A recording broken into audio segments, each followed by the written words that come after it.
なんて粋な趣向ね。光陵殿の檄文と同じで私の心に響いたわ。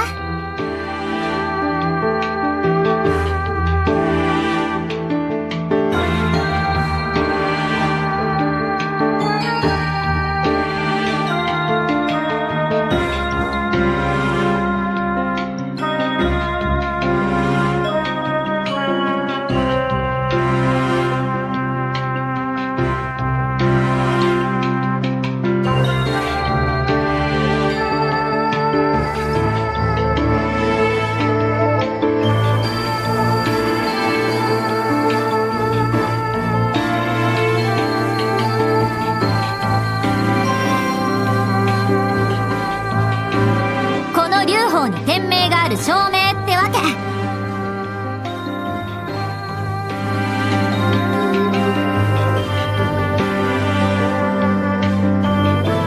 天命と私の心が光陵殿と一緒に行くことを選んだのは、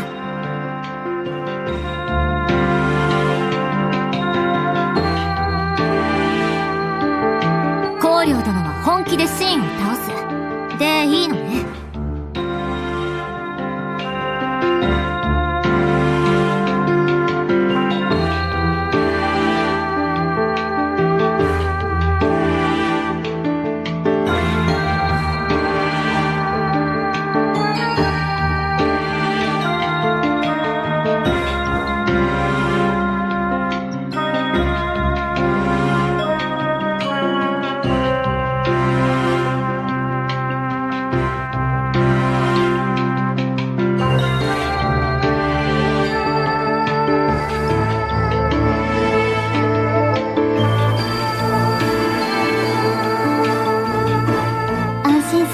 まだです。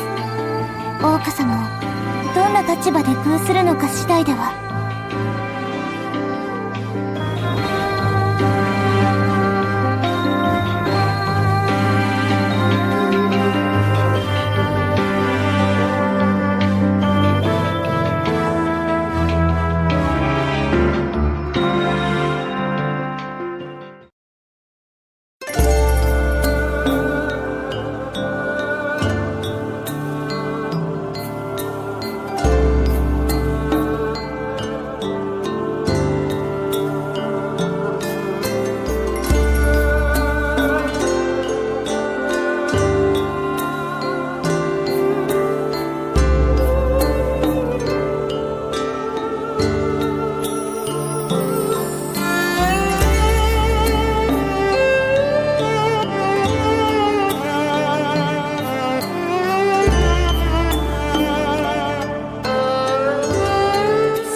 から指揮下に入れとは思ったよりもまっすぐな方のようです。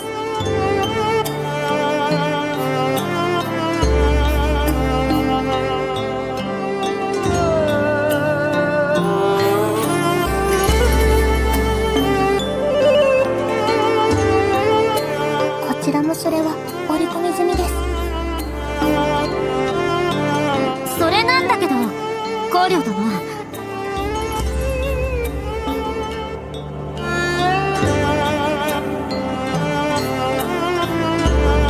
この劉邦、命じられてその通りにことをなすというのがどうにも苦手なのよ。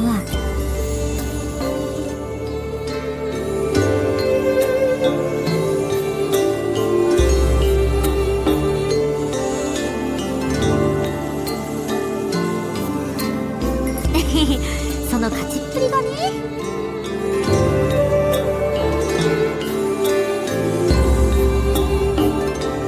痛快だったと聞いている。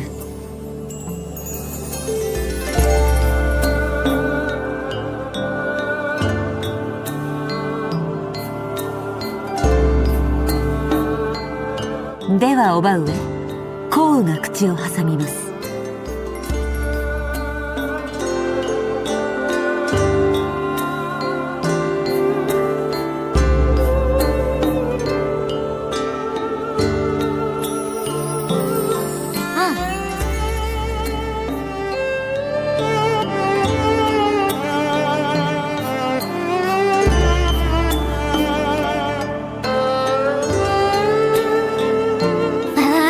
これが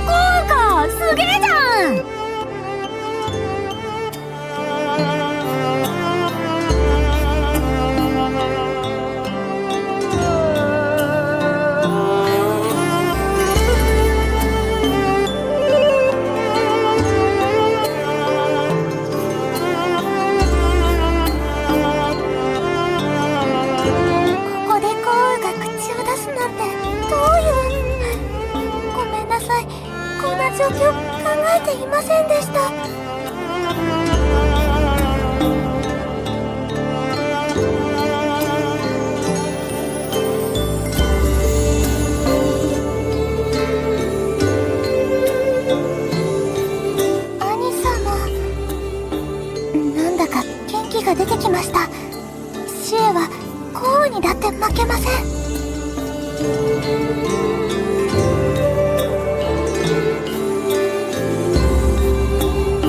どうしたの？シュエちゃんの出番だっけ？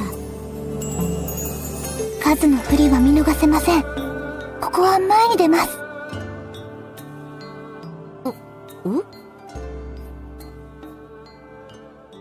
廃校のシーン、長領です。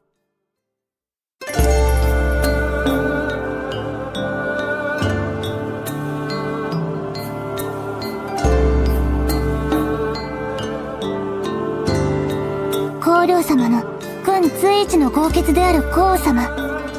先ほどの廃校の戦いのお話、どう思われましたか？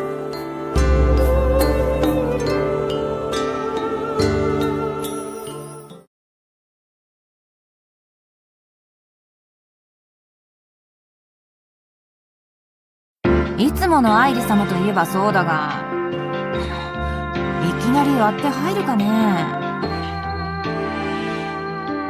それよりも、なんだよ、あの小娘は慣れ慣れしい。初対面の愛理様に大きな口を叩いて選ぶって。声が大きい、聞こえちまう。睨むのもやめなよ。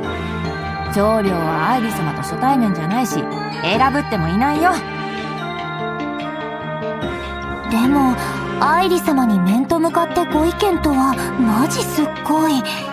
軍師様に限らず劉邦様の配下は皆様くせ者のようですが、僕は天のしるべというのが一番にイラッとする。劉邦が天下に出た範囲の攻略、立役者はあいつだって噂も。そのお話、興味深いですわね。劉邦が担いだだけの飾りでないというのなら。へえ、あの芝線がね、灰を落とすほどの傑物だったのか。ところで、皇后様のご様子、いつもと違う気がいたしませんこと？いい加減なこと言うなよ、女狐。半蔵様にはいつも冷たくされて、ほっちゃん、どこかなピーですわ。だが、光悦殿の言う通りだ。風向き、ちょいと妙だよ。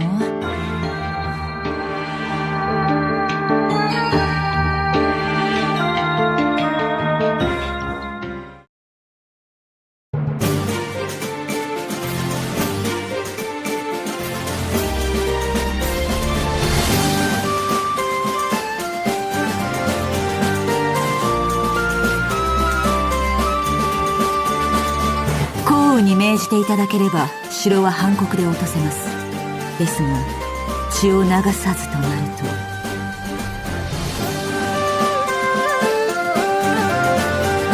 考えたこともなかった。ですから痛快です、叔母上。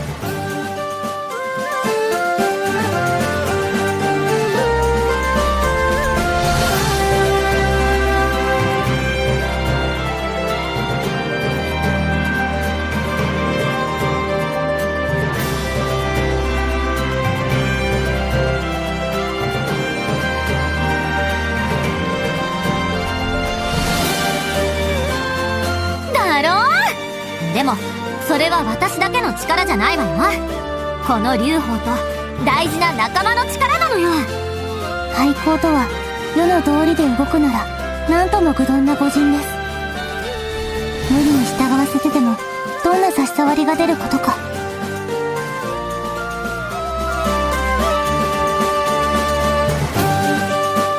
シュエちゃん、もうちょっと言い方。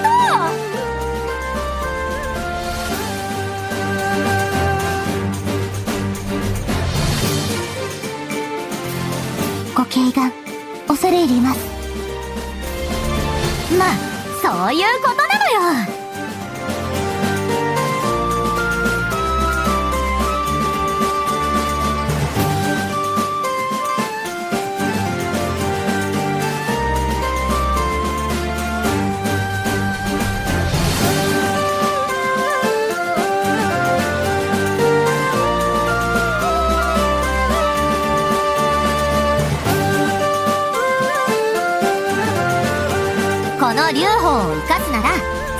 やらせてほしいわけ。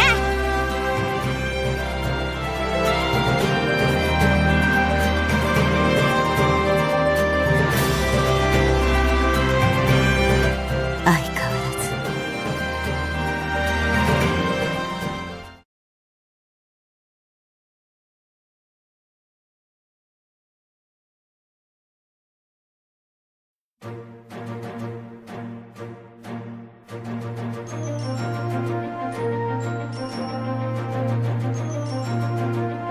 賜ったわ光陵殿。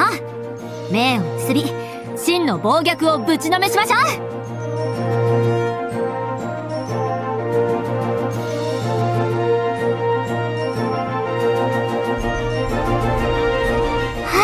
やりました、兄様。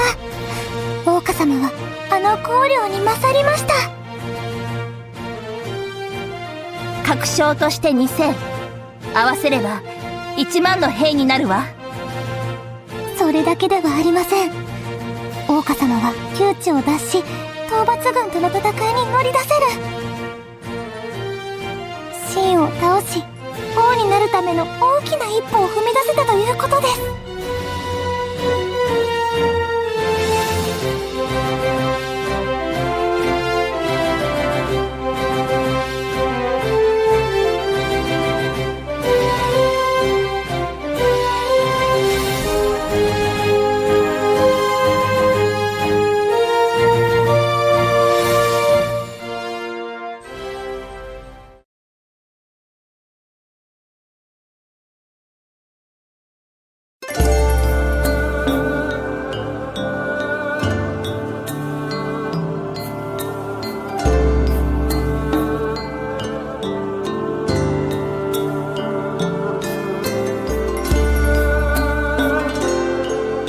これだけの酒や料理を気前よく並べるなんて、光陵殿の度量もだけど懐の豊かさがよくわかるわ。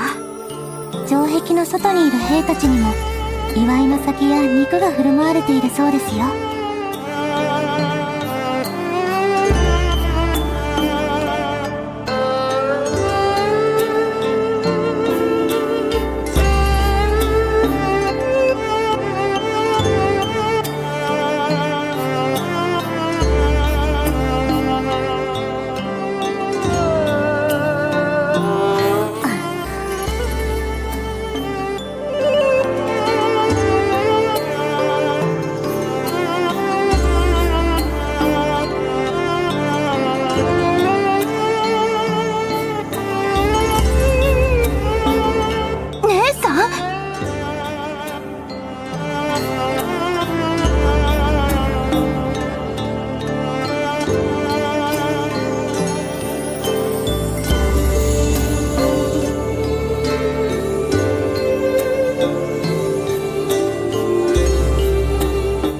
とエーフ殿を止めた時、芝仙を助けてくれたね。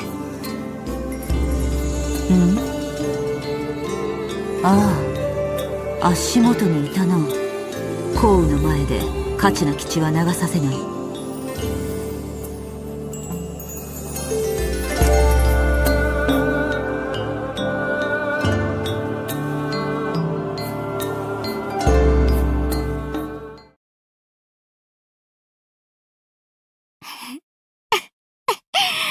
やっぱすげえいいやつじゃん、アイリ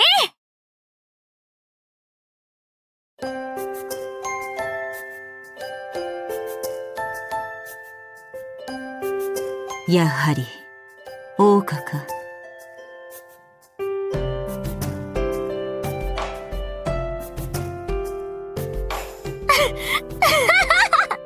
何が桜花かだよ。お姉ちゃんを呼び捨てにするやつがどこにいるんじゃ。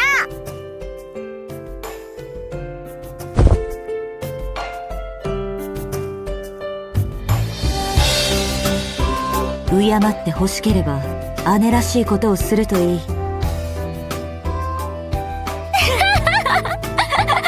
ほんと変わんねえな、愛梨は。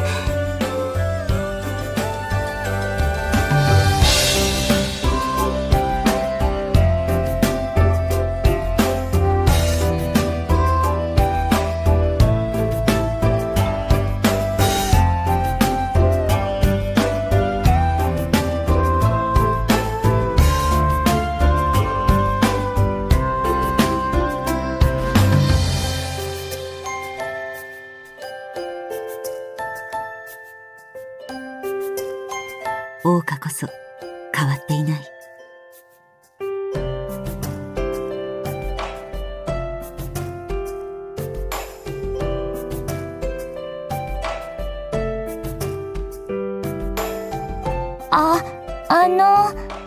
あまりの出来事であっけに取られていましたが、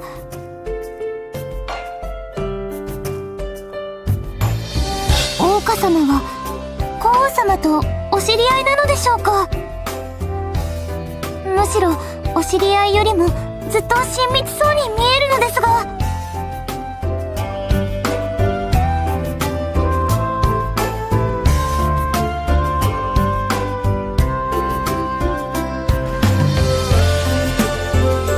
知り合いじゃなくて姉妹。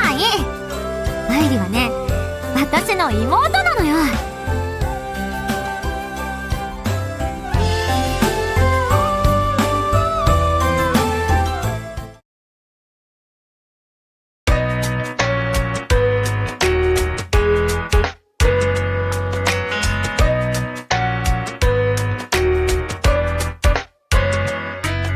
愛理さ、前から背が高かったけどずいぶん伸びたよね。桜花はちっとも変わらないな。大きくはなったが、今でも子供のようだ。最初に顔を見た時は別人かと思うほどおとなしかったが、今日は光陵殿と銘を結びに来たから、終わるまではお預けしてたの。桜花にお預けができるとは知らなかった。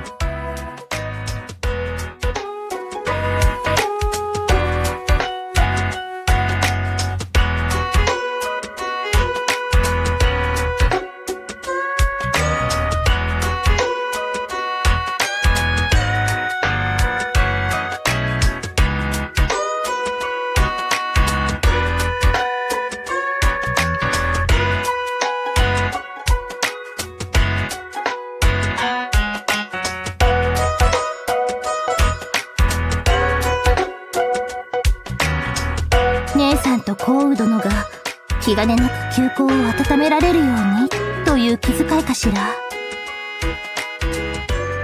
自分の後継者として幸運をお披露目しておく意味もあるとは思うけど、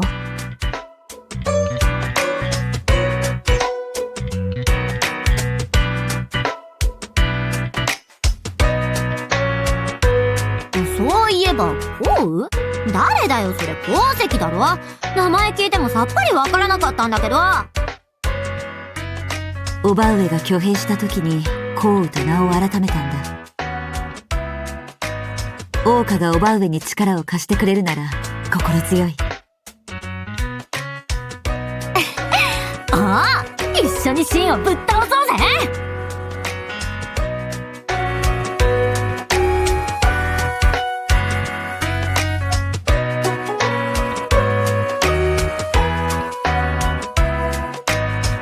姉さんに他の義姉妹がいたのも驚きだけど、あんなに嬉しそうな姉さん初めて。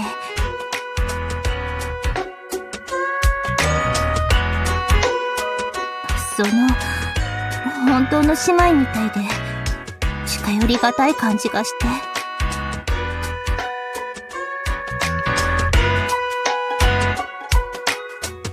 そんなことないと思うんだけど、だって今の姉さんすごくキラキラして、そう尊いの。でも見てるとなんだか息苦しくて。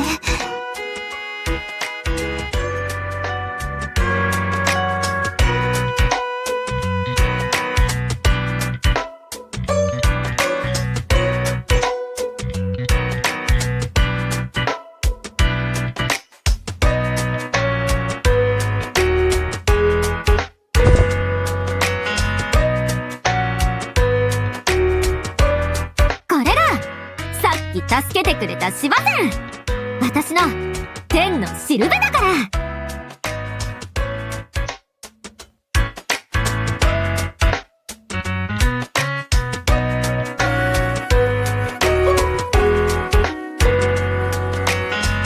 うん、あの場にいたの。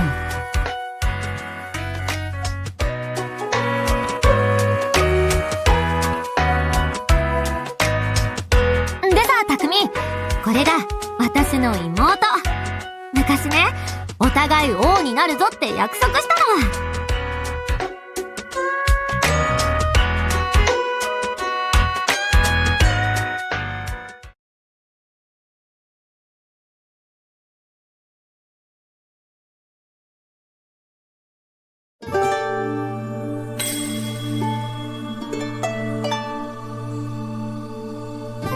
そうか、天のしるべ。天から来た使いで王への道を示すと噂のか。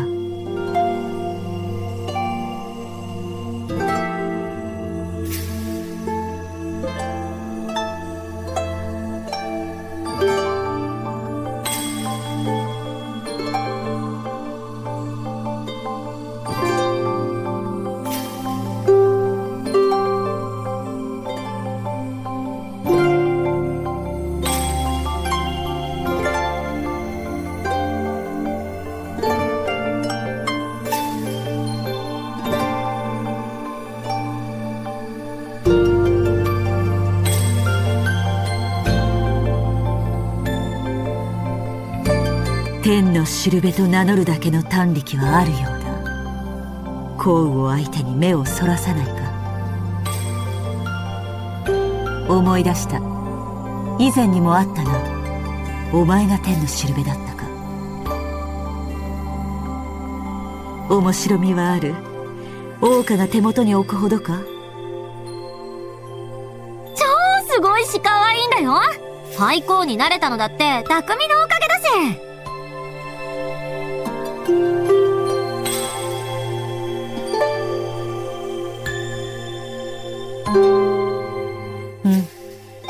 手元に置くならこのくらいは。フェイよ。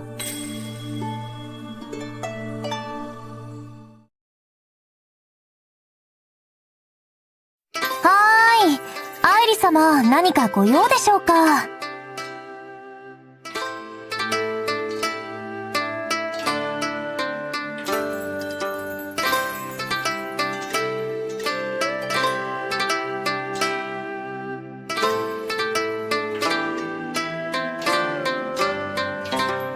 幸運様にお仕えしておりますグキです。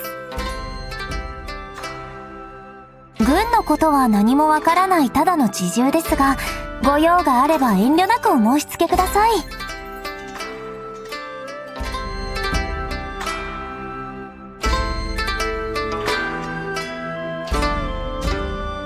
フェイよ、あれが天のしるべだそうだ。ほうほう、お噂はいろいろ聞いておりました。仙人というには可愛い感じですね。そっちだって可愛いじゃん。おっぱいでけー。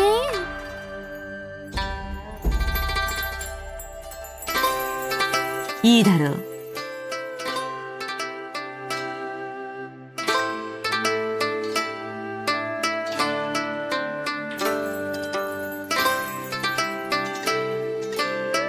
兄様、宴の席です。それは。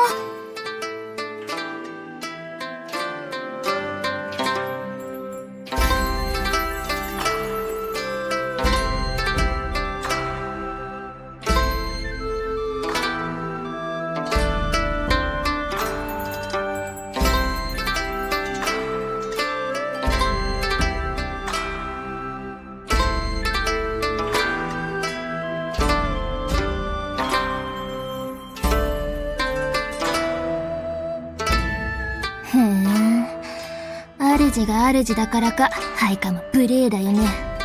それに、長領と一緒にいたのが天のしるべだったなんて。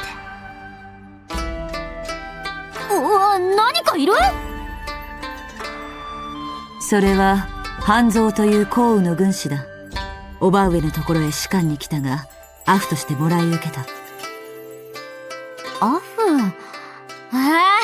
つまりは私の妹でもあるわけだ。お姉ちゃんだぞ。おいでおいで。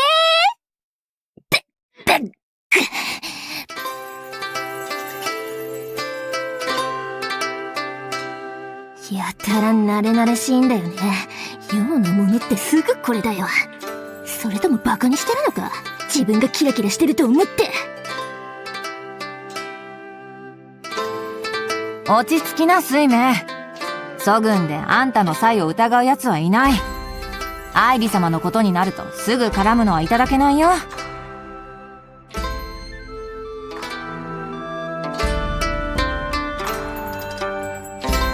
劉邦殿は愛理様の姉上なんだ。相応の礼は尽くしなよ。なんだよ、ミオンはいいの。劉邦と愛理様、なるなるしくしすぎじゃないの。いろいろ思うところは終わりでしょうが、結局は愛理様のお望みのことが正義になるのでは？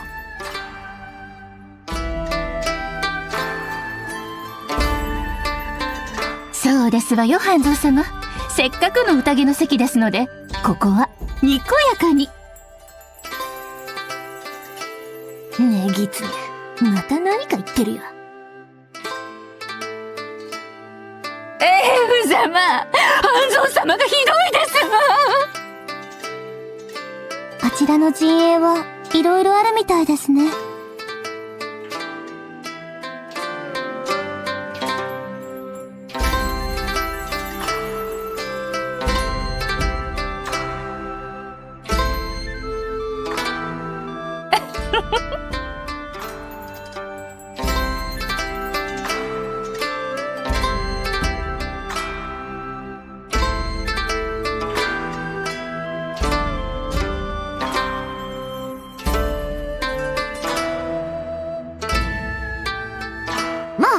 光陵殿は大した人物だと思うけど、私は赤龍の乙女なわけよ。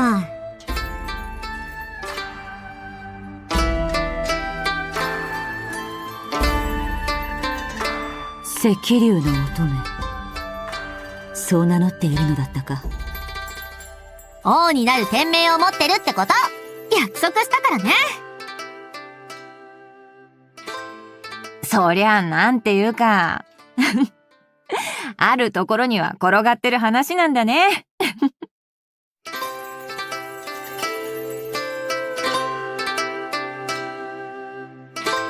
なんだよそれ。根拠もないのにすぐ大きな口を叩く。だから世の者は口先ばかりで嫌いだよ。でもさ、愛理だってそうでしょ？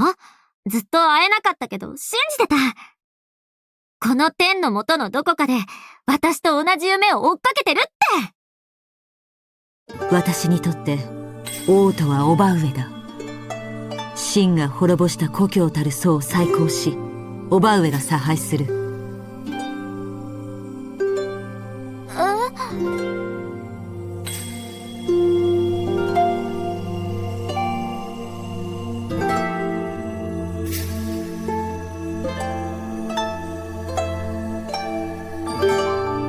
項羽と名を変えたのも叔母上、項が飛ぶ羽足らんがため。もう子供ではない項羽はやるべきことを見出した。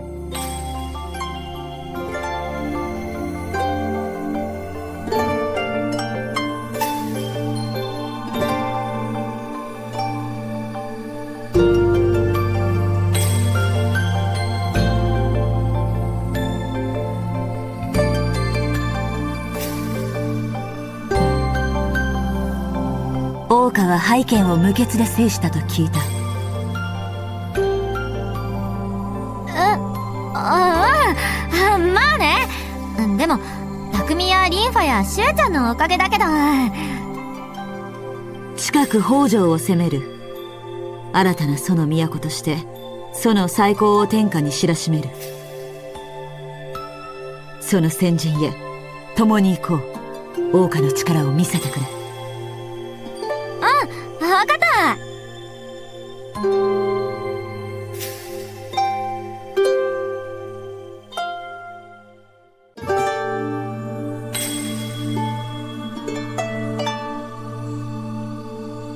北条での戦法、百姓として遇されたからにはそこで価値を証明しなければなりません。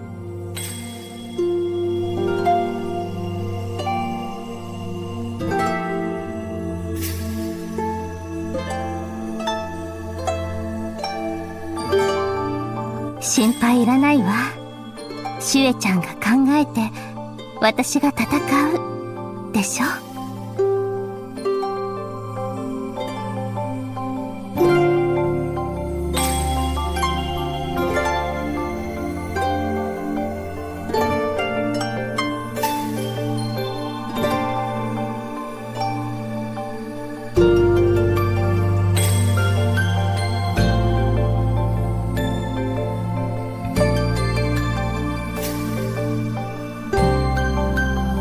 我らが母なる国に共に勝利を捧げよう。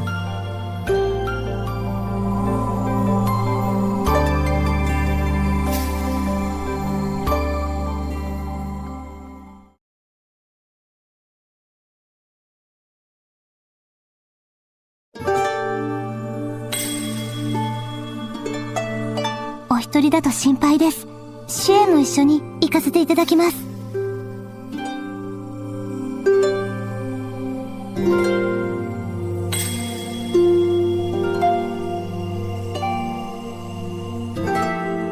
兄様がそう言われるなら、桜花様の世間を知っていて空気を読まない強さには少し憧れます。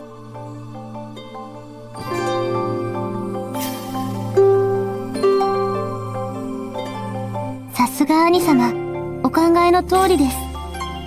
同じ戦場で戦い、皇后様に次ぐ武功であればともかく、上回るとなると、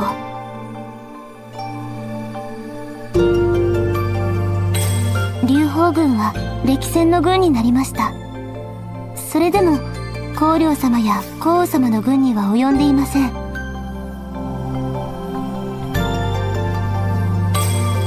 そうですね。やはり武の力でしょうか。リーヴァ様は結出した武将ですが、お一人ですから。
ああ、何よ、人の顔ジロジロ見てんじゃないわよ。見せ物じゃないんだから。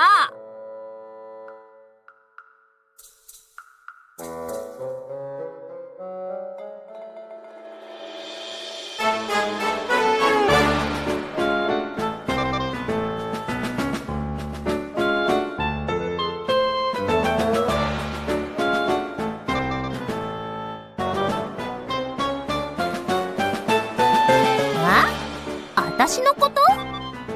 誰よあんた。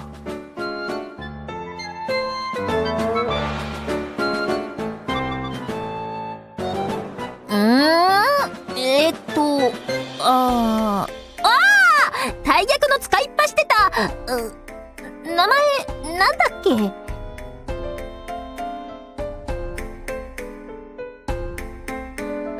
はいはい、芝線だわ。その芝線がどうしてこんなところで？って聞くまでもないか。聞いたわよ。あの大逆、ちびっこい長領は劉邦に仕えたって。いいわよね。肩書き持ちで運も向いてるやつは。あんたも一緒に来たんでしょ？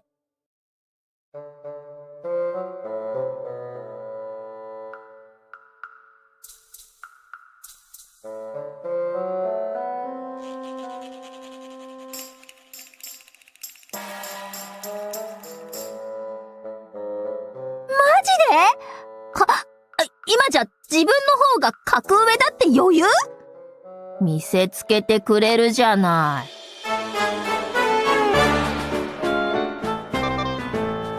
あんたってやつは遠慮がないわね。言いたくないの察しなさいよ。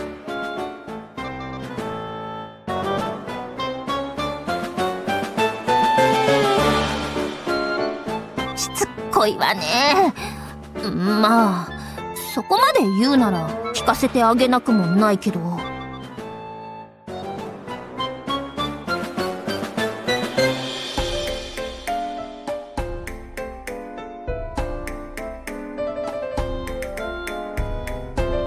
マジもマジ。ねえ聞いてよ。あいつらが分からず屋なのよ。もともといつか辞めるつもりだったし、こんなにも検索してるのにずーっと待遇悪かったし。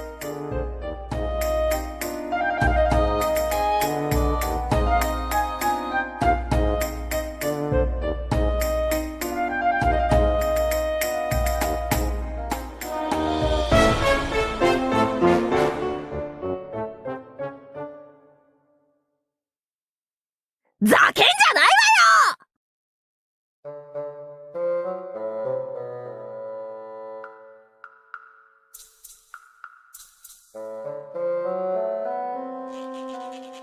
それは正当な扱いを受けてないから。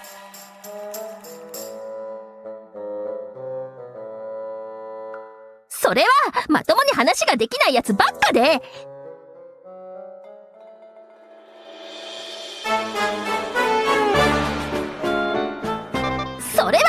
それはバカばっかりで話も合わないし。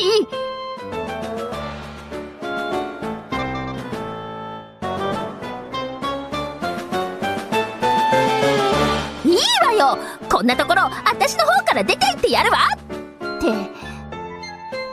そりゃあ口も態度も悪いかもしれないけど、私だって頑張ってるのよ。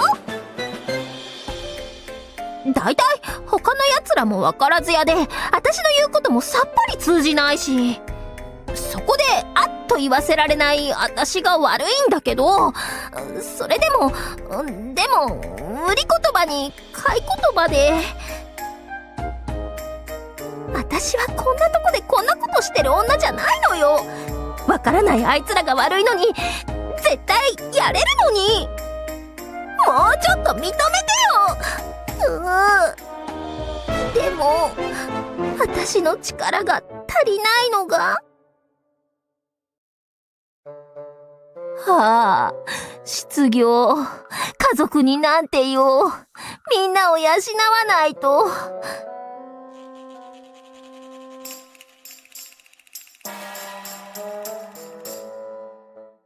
とにかくそういうわけだから、光陵軍はやめてきたから、あんたとは同輩じゃないわ。ははは、ざまあみろ。無職。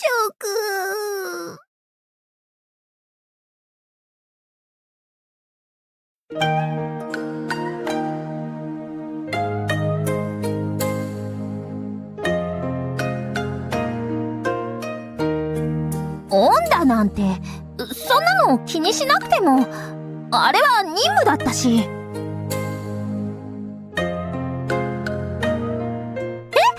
そう思う？本当に？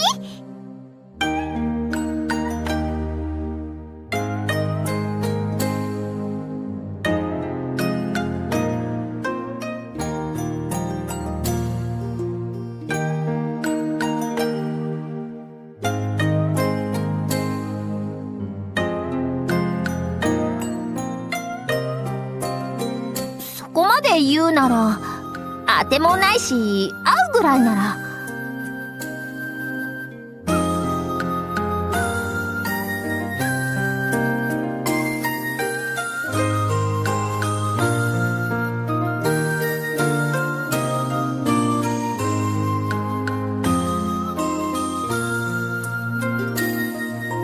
でも、劉邦ってさ、天のしるべが現れて自分が王になる予言をしたとか、箔付けに必死なんでしょ？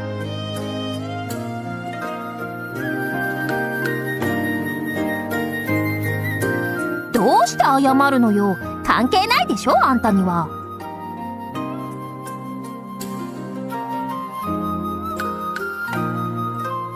今は戦乱の世。誰に仕えるかは人生を左右する選択よ。陳将五公だってあっさり滅んじゃったし。偉くなりたいって言ったでしょ。認められたいのもあるし、家族だって養いたい。どうなの？あんたは劉邦が勝ち抜くと思う？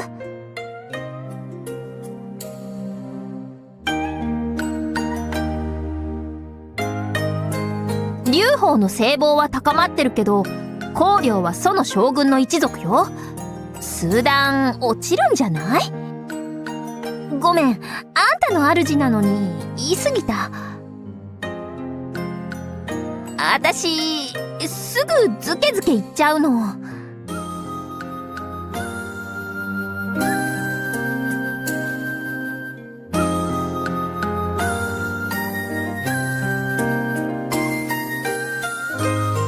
驚いた。そこまで入れ込んでるんだ、あの劉邦に。興味湧いてきたな。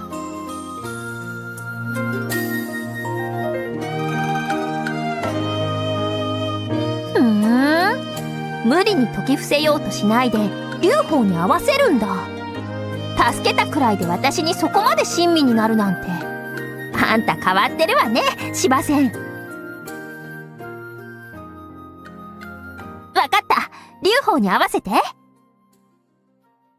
違いしないでよ。使えると決めたわけじゃないから。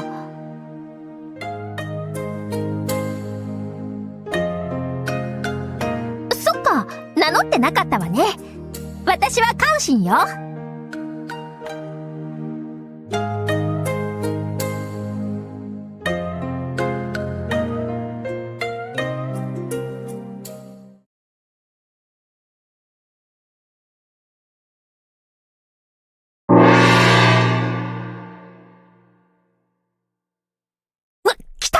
こっちに唾飛ばさないでよ。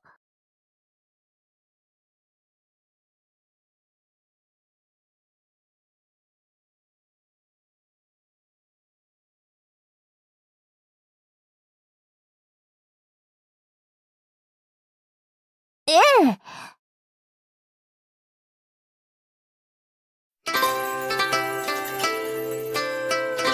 ああ、匠、どこ行って。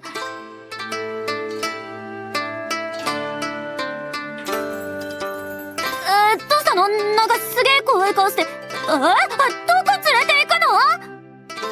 あ、匠様、大岡様、どちらへ？待ってください。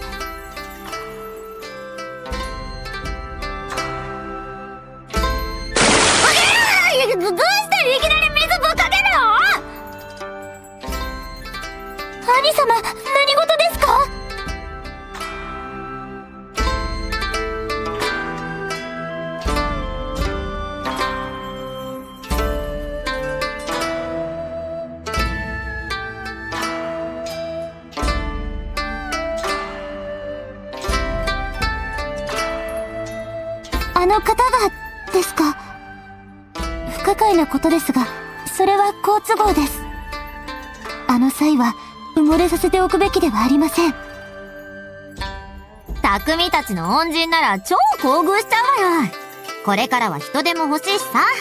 宴の腹ごなしに合うわ。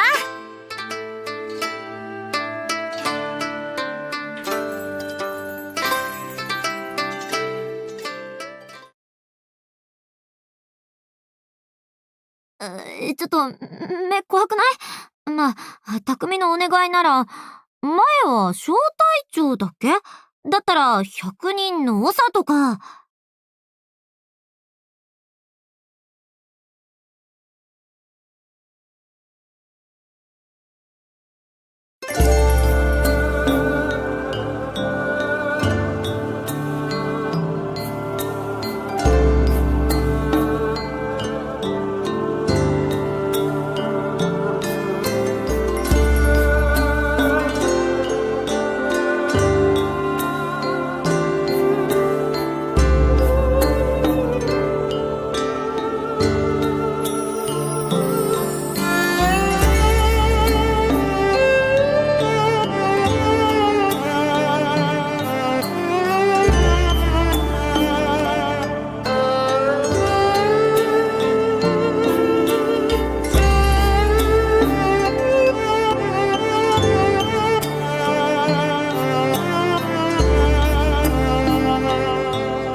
しるべの導きってこと？わ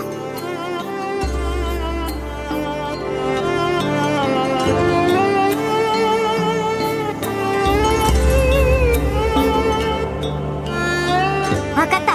私の天のしるべ、この目で確かめてやるわ。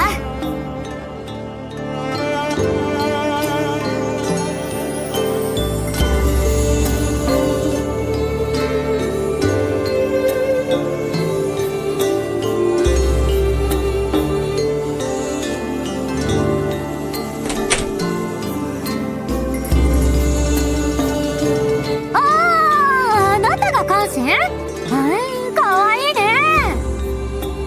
本物の劉邦、こんなにあっさり会えるなんて。芝仙と長領から聞いてるわ。関心は2人の恩人だって。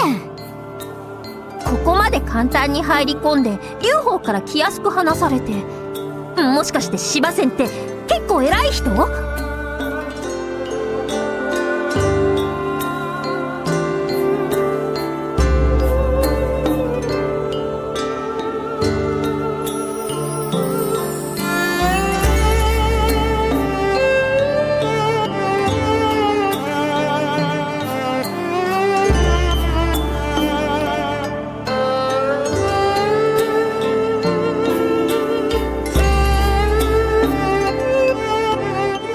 私のなりたいものを？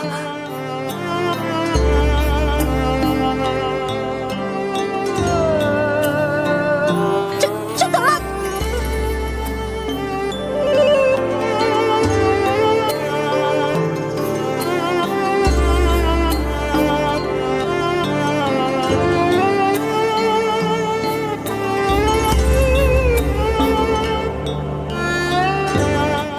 と光陵のところを出てきたのよ。なんだったらあんたの配下になってもいいわよ。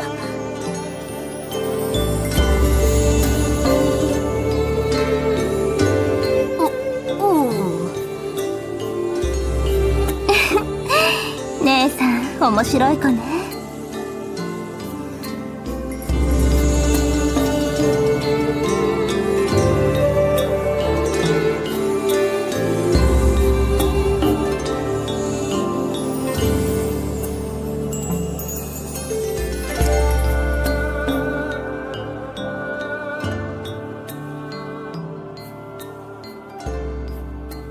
前置きは苦手だから単刀直入に行くわ。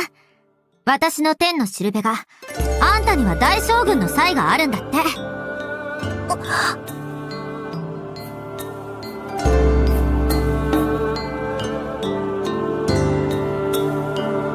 天のしるべって、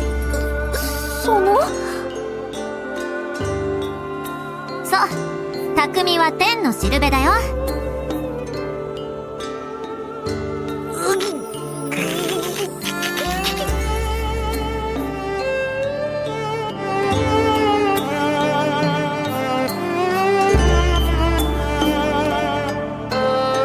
私なら大将軍になれるってふざけてるのかと思ったけど、劉邦に進言するくらい本気で推してるなんて。何よそれ、どうしてそこまで私を買ってんのよ。匠はそういうところが面白いんだよね。あんたもよ、ハイコ、なんでそこまで天のしるべを信用してんのよ。初対面の相手に大将軍とか脳みそ狭いんじゃないの？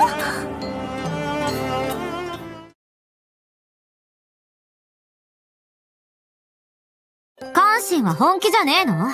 自分はこの程度じゃない、もっと大きいって信じてるから公領殿の軍を飛び出してきたんでしょ。私にはでっかい夢があるけど、いつでも本気だよ。遊びも戦も本気でやらなきゃ楽しくないし。大構想、そう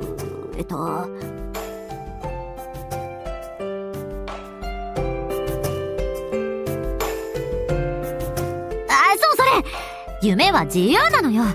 誰だって好きに見ていいんだ。夢を見て叶えるために突っ走る。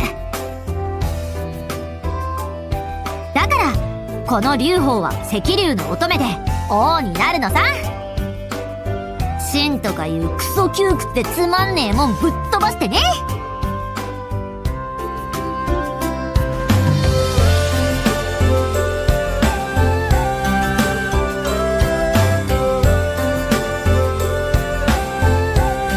秦については同感だわ。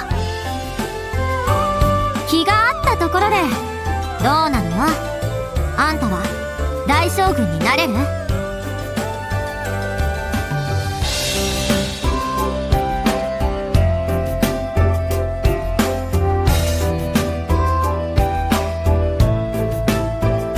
本当に面白い女ね、劉邦様。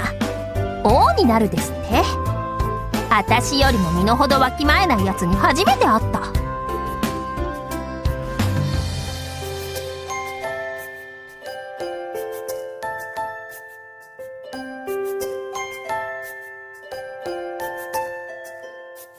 雇ってくれってのは取り下げる。それって無職がいいってことかしら。リーファ様、もう少し言い方を。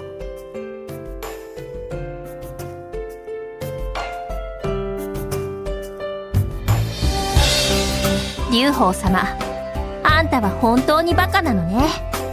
こんな乱世で大真面目に他人を信じてバカみたいな夢を語るなんて。そのバカみたいな夢に私を加えて使えさせてくれるなら必ずふさわしくなってみせる。それってどれぐらい？劉邦様の大それた夢を叶えようと思うなら、天下で一番強い女があんたの敵になるでしょう。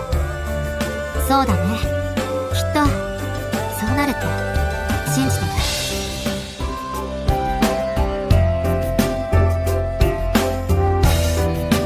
そいつに勝てる女になるわ。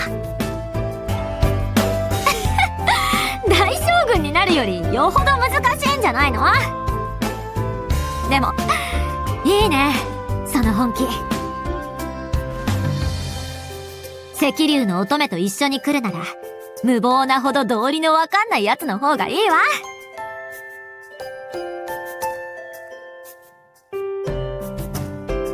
今日からあんたはこの劉邦の進化よ。一緒に行きましょう、関心。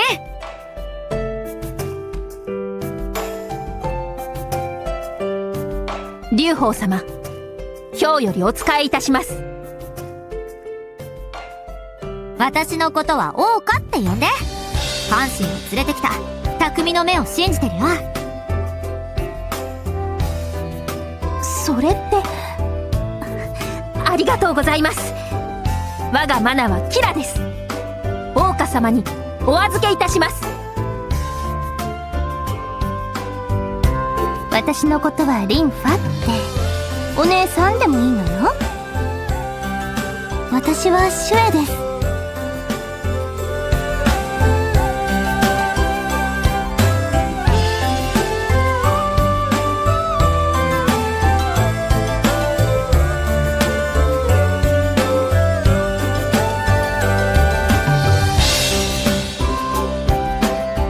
軍師として一つ注文、いえ条件があるのですが。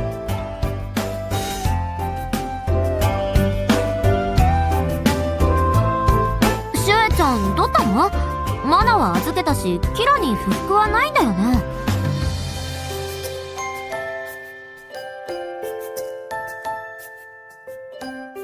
何よ、力のほどを証明しろって言うなら。個人的にそれはお願いしたいですが、条件というのはそうではなく。は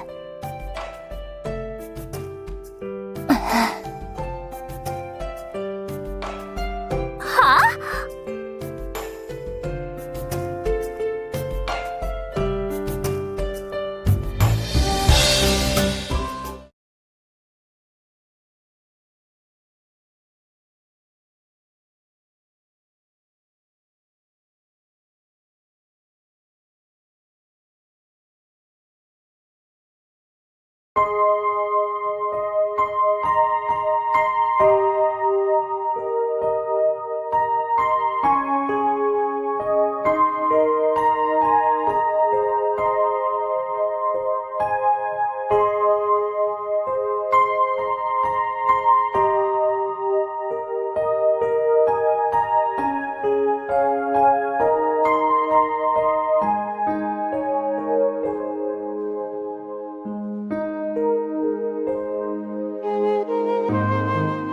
おい。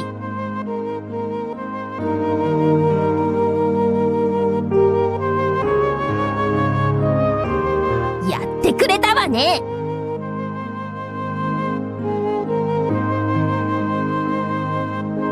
下っ端じゃないじゃない。天のしるべって先に言いなさいよ。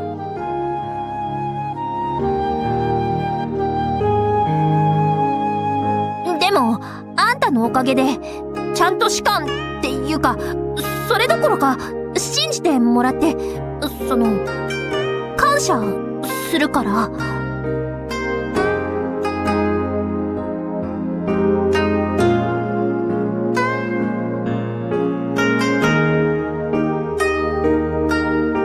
匠、あんたは初めて認めてくれた人。何もない私を信じた。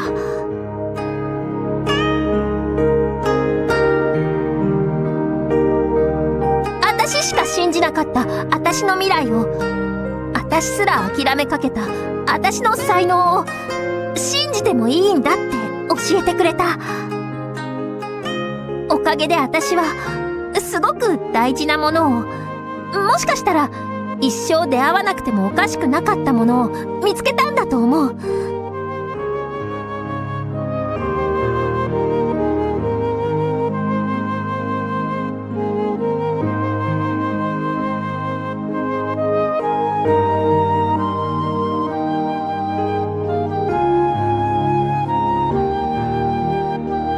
うわ、これダメ。こんなの初めて。きつすぎるでしょ。致命傷すぎだし。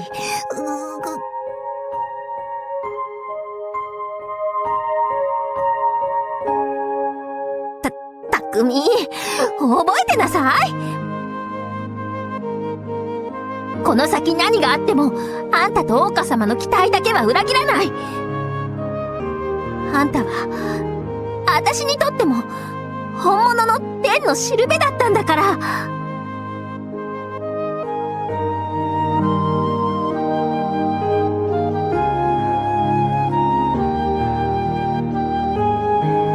家族以外にマナーを教えたのは生まれて初めてだった。